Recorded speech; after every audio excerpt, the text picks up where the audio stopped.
এবার যুক্তরাষ্ট্র ও ইসরায়েলকে মোজতবা খামেনির কঠোর হুঁশিয়ারি, তিক্ত পরাজয়ের স্বাদ দিতে প্রস্তুত ইরানের নৌবাহিনী, রাষ্ট্রীয় টেলিভিশনে সর্বোচ্চ নেতার বার্তা।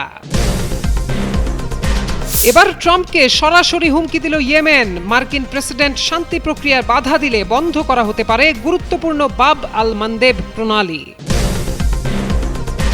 হরমুজ প্রণালী নিয়ে ইরানের কঠোর সিদ্ধান্ত, ফি দিয়েও কোনো জাহাজ পেরোতে পারবে না প্রণালী, যুক্তরাষ্ট্র সমুদ্র অবরোধ না তোলা পর্যন্ত সিদ্ধান্তে অনড় থাকবে তেহরান। যুক্তরাষ্ট্রের সঙ্গে আলোচনা ইস্যুতে ইরানের উল্টো দাবি, এখনও নির্ধারণ হয়নি দ্বিতীয় দফার আলোচনার তারিখ, জানালেন সাইদ খাতিবজাদেহ। আলোচনার আগে দুই পক্ষের মধ্যে সমঝোতার কাঠামো চূড়ান্তকরণে মনোযোগ। আন্তর্জাতিক জলসীমাতে অভিযানের প্রস্তুতি নিচ্ছে যুক্তরাষ্ট্র, ইকোনমিক ফিউরির আওতায় ইরানের ওপর সর্বোচ্চ অর্থনৈতিক চাপ প্রয়োগের পরিকল্পনা, নিষেধাজ্ঞা এড়িয়ে গোপনে তেল বা অস্ত্র পরিবহনকারী জাহাজকে লক্ষ্যবস্তুতে পরিণত করবে ওয়াশিংটন।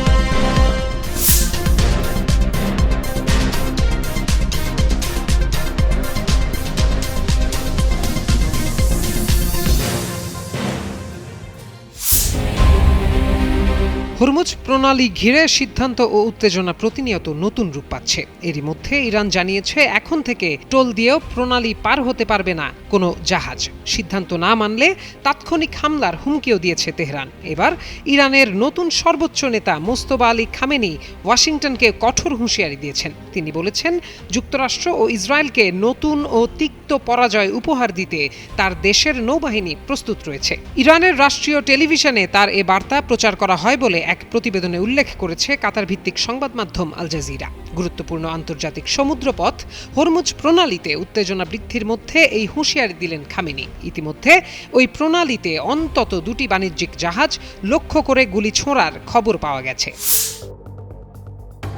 ইয়েমেনের বিদ্রোহী গোষ্ঠী নিয়ন্ত্রিত সরকারের উপপররাষ্ট্রমন্ত্রী হুসেন আল এজজি হুঁশিয়ারি দিয়ে বলেছেন, যুক্তরাষ্ট্রের প্রেসিডেন্ট ডোনাল্ড ট্রাম্প যদি শান্তি প্রক্রিয়ায় বাধা দিতে থাকেন তাহলে বিদ্রোহীরা গুরুত্বপূর্ণ বাব আল মান্দেব প্রণালী বন্ধ করে দিতে পারে। সামাজিক যোগাযোগ মাধ্যম এক্সে দেয়া এক বিবৃতিতে তিনি এ হুঁশিয়ারি দেন বলে এক প্রতিবেদনে জানায় সংবাদ মাধ্যম আল জাজিরা। বিবৃতিতে আল এজজি বলেন, সানা যদি বাব আল মান্দেব বন্ধ করার সিদ্ধান্ত নেয় তাহলে সমগ্র মানব জাতি বা জিন কেউই তা খুলতে সক্ষম হবে না। তিনি আরো বলেন, ট্রাম্প এবং সংশ্লিষ্টদের উচিত দ্রুত এমন সব কার্যক্রম ও নীতি বন্ধ করা যা শান্তির পথে বাধা সৃষ্টি করছে। বাব আল মান্দেব প্রণালী বিশ্বের জ্বালানি ও পণ্য পরিবহনের জন্য অত্যন্ত গুরুত্বপূর্ণ একটি রুট, বিশেষ করে উপসাগরীয় অঞ্চল থেকে ইউরোপে তেল ও জ্বালানি পরিবহন এবং এশিয়ার দিকে বিভিন্ন পণ্য পাঠানোর ক্ষেত্রে এর গুরুত্ব অপরিসীম। এই পথ দিয়েই জাহাজ সুয়েজ খালের দিকে যায়। হরমুজ প্রণালীতে জাহাজ চলাচলের ওপর নতুন করে কঠোর অবস্থান নিয়েছে ইরান, যা বিশ্ব বাণিজ্য ও জ্বালানি সরবরাহে বড় ধরনের অনিশ্চয়তা তৈরি করেছে। আগে সীমিত পরিসরে ফি দিয়ে জাহাজ চলাচলে যে সুযোগ রাখা হয়েছিল সেটিও এখন পুরোপুরি বন্ধ করে দেওয়া হয়েছে। এতে করে পরিস্থিতি আরও জটিল হয়ে উঠছে। ইরানের রাষ্ট্রীয় সংবাদ মাধ্যমে প্রকাশিত এক বিবৃতিতে দেশটি ইসলামী বিপ্লবী গার্ড বাহিনী IRGC জানিয়েছে, যুক্তরাষ্ট্র ইরানের বন্দর ও জাহাজের ওপর থেকে অবরোধ না তোলা পর্যন্ত হরমুজ প্রণালী সম্পূর্ণ নিয়ন্ত্রণে রাখা হবে। তাদের দাবি, যুক্তরাষ্ট্রের এই অবরোধ আন্তর্জাতিক আইনের লঙ্ঘন এবং এটি কার্যত সমুদ্র ডাকাতি শামিল। তাই প্রতিক্রিয়া হিসেবে তারা এই কঠোর পদক্ষেপ নিয়েছে। এর আগে কিছু জাহাজ নির্দিষ্ট করিডোর ব্যবহার করে ফি দিয়ে চলাচলের অনুমতি পেলেও এখন সেই ব্যবস্থাও বাতিল করা হয়েছে। IRGC নৌবাহিনী সতর্ক করেছেন, নিষেধাজ্ঞা অমান্য করলে যে কোনো জাহাজকে লক্ষ্যবস্তু করা হতে পারে। এই পরিস্থিতির কারণে অনেক বাণিজ্যিক জাহাজ যাত্রা বাতিল বা পথ পরিবর্তন করেছে। ফলে বিশ্ববাজারে তেলের সরবরাহ এবং মূল্য নিয়ে নতুন করে উদ্বেগ তৈরি হয়েছে। পাশাপাশি কূটনৈতিক সমাধানের সম্ভাবনাও অনিশ্চিত হয়ে পড়েছে, কারণ উভয় পক্ষের অবস্থান এখনও কঠোর রয়ে গেছে।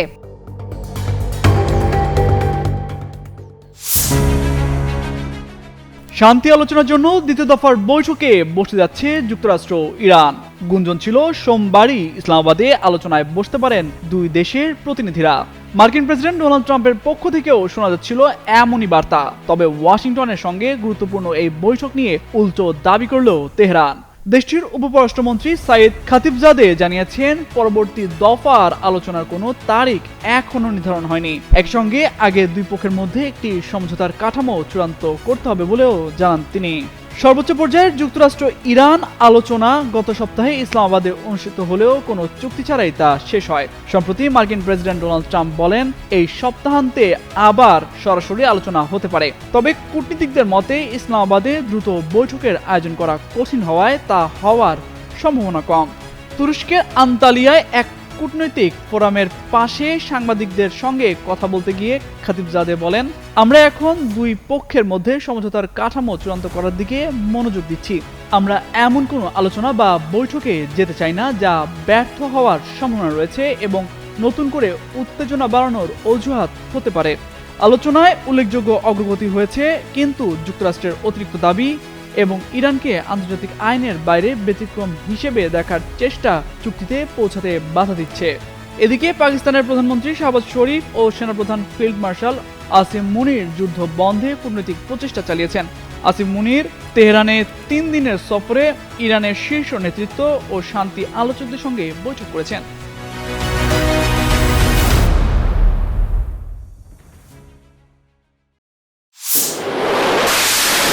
বিশ্ব রাজনীতিতে নতুন করে উত্তেজনা ছড়াচ্ছে সমুদ্রপথের দখল ও নিয়ন্ত্রণের প্রশ্ন।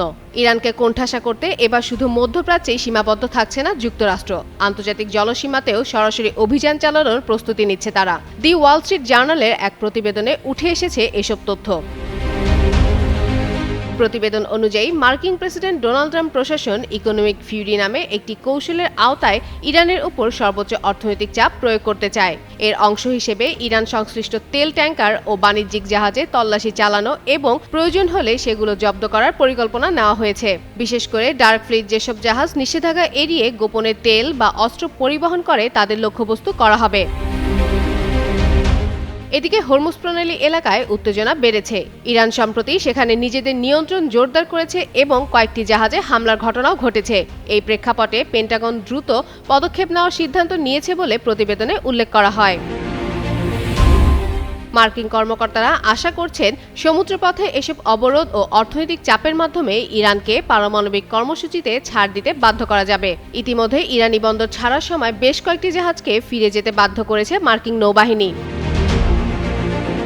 অন্যদিকে ইরান যুক্তরাষ্ট্রের দাবি প্রত্যাখ্যান করেছে এবং নিজেদের অবস্থানে অনড় রয়েছে। একই সঙ্গে চীনের মতো দেশগুলোর জন্য এটি একটি পরোক্ষ সতর্কবার্তা হিসেবে দেখা হচ্ছে, কারণ তারা ইরানের তেলের বড় ক্রেতা।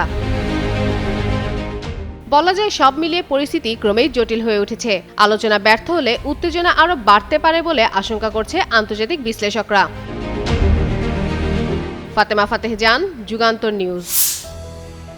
মধ্যপ্রাচ্যে জ্বালানি বাজারে সাম্প্রতিক পরিবর্তনের প্রেক্ষাপটে ভারত আবারও ইরান থেকে তেল আমদানি শুরু করেছে। দীর্ঘ প্রায় 9 বছর পর এই বাণিজ্য পুনরায় চালু হওয়ায় আন্তর্জাতিক অঙ্গনে বিষয়টি নিয়ে নতুন করে আলোচনা শুরু হয়েছে। সম্প্রতি জানা গেছে ভারতের কিছু তেল শোধনাগার ইরান থেকে জ্বালানি তেল কিনছে এবং এর মূল্য চীনের মুদ্রা ইউয়ানে পরিশোধ করছে। এসব লেনদেন ভারতের ICICI ব্যাংকের মাধ্যমে সম্পন্ন হচ্ছে।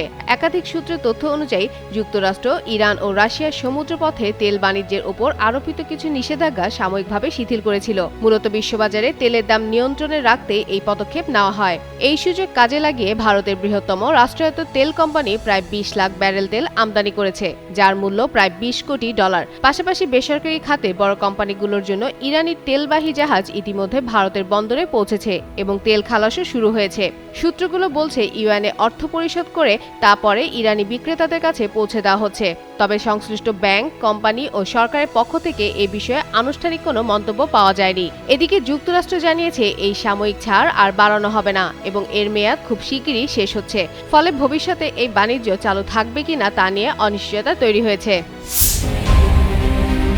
একদিকে চলছে ইরান যুক্তরাষ্ট্রের মধ্যে যুদ্ধবিরতি, অন্যদিকে হরমুজ প্রণালীতে চলছে মার্কিন নৌ অবরোধ। এই অবরোধ কার্যকর করতে এরই মধ্যে অভিযানে অংশ নিচ্ছে 12টির বেশি যুদ্ধজাহাজ, যার মধ্যে রয়েছে বিশ্বের বৃহত্তম যুদ্ধজাহাজ জেরাল্ড ফোর্ডো। এছাড়া 10,000-এর বেশি মার্কিন সেনা ও যুদ্ধবিমান মোতায়েন করেছে যুক্তরাষ্ট্র, এমনটাই জানিয়েছে মার্কিন সামরিক বাহিনীর সেন্ট্রাল কমান্ড, সেন্টকম। মার্কিন সেন্ট্রাল কমান্ড জানিয়েছে সমুদ্র সীমানায় কড়াকড়ি অংশ হিসেবে ইরান সংশ্লিষ্ট 23টি জাহাজকে ইতোমধ্যেই ফিরিয়ে দেওয়া হয়েছে। এসব জাহাজকে হরমুজ প্রণালীর দিকে পাঠিয়ে দেওয়া হয়। সমুদ্রপথে তল্লাশি ও সন্দেহভাজন জাহাজগুলোর গতিপথ পরিবর্তনের মতো কার্যক্রম চালিয়ে যাচ্ছেন এসব সেনারা। বিভিন্ন সংবাদ মাধ্যমের খবরে বলা হচ্ছে এই অবরোধের পরিধি মধ্যপ্রাচ্যের বাইরেও ছড়িয়ে যেতে পারে। অন্যান্য অঞ্চলের ইরান সংশ্লিষ্ট জাহাজগুলো লক্ষ্যবস্তু করা হতে পারে বলে ধারণা করা হচ্ছে। এর আগে ভেনেজুয়েলার সঙ্গে সম্পৃক্ত জাহাজের বিরুদ্ধেও যুক্তরাষ্ট্র একই ধরনের পদক্ষেপ নিয়েছিল। সেই অভিজ্ঞতায় দেখা গেছে আন্তর্জাতিক জলসীমায় নৌবাহিনী ও বিশেষ দল পাঠিয়ে জাহাজ আটক বা তল্লাশি করা হয়েছিল। He entered a war, got pulled into it by Bibi Netanyahu, let's be clear about that, entered a war that the American people do not want, putting at risk American service members. Israeli প্রধানমন্ত্রী Benjamin নেতানিয়াহুর প্রভাবে president Donald Trump Iran সংশ্লিষ্ট এক যুদ্ধে জড়িয়ে পড়েছেন, যা মার্কিন জনগণ চায় না, এমন অভিযোগ তুলেছেন যুক্তরাষ্ট্রের সাবেক ভাইস প্রেসিডেন্ট কমলা হ্যারিস। স্থানীয় সময় শনিবার মিশিগানের ডেট্রয়েট ডেমোক্রেটিক পার্টির এক তহবিল সংগ্রহ অনুষ্ঠানে বক্তব্য দিতে গিয়ে হ্যারিস বলেন, এই যুদ্ধ অপ্রয়োজনীয় এবং এতে মার্কিন সেনাদের অযথা ঝুঁকির মধ্যে ফেলা হয়েছে। তিনি দাবি করেন, ট্রাম্প প্রশাসন দেশের ইতিহাসে সবচেয়ে দুর্নীতিগ্রস্ত, নির্মম ও অদক্ষ প্রশাসন। হ্যারিসের ভাষায়, ট্রাম্প নিজেকে শক্তিশালী নেতা হিসেবে তুলে ধরতে চান এবং প্রয়োজন মনে করলে যে কারোর বিরুদ্ধে যুক্তরাষ্ট্রের সামরিক শক্তি ব্যবহার করতে প্রস্তুত। তিনি আরও অভিযোগ করেন, ট্রাম্প আন্তর্জাতিক নিয়ম ও মিত্রদের সঙ্গে সম্পর্ক রক্ষায় ব্যর্থ হয়েছেন এবং সার্বভৌমত্ব ও ভৌগোলিক অখণ্ডতার মতো গুরুত্বপূর্ণ নীতিগুলোকে অবমূল্যায়ন করেছেন। অন্যদিকে এসব অভিযোগ সরাসরি নাকচ করেছেন নেতানিয়াহু। এক সংবাদ সম্মেলনে তিনি বলেন, যুক্তরাষ্ট্রের প্রেসিডেন্ট কি করতে হবে কেউ তা বলে দিতে পারে এমন ধারণা সঠিক নয়। তার মতে, ট্রাম্প নিজের সিদ্ধান্তেই পদক্ষেপ নিয়েছেন।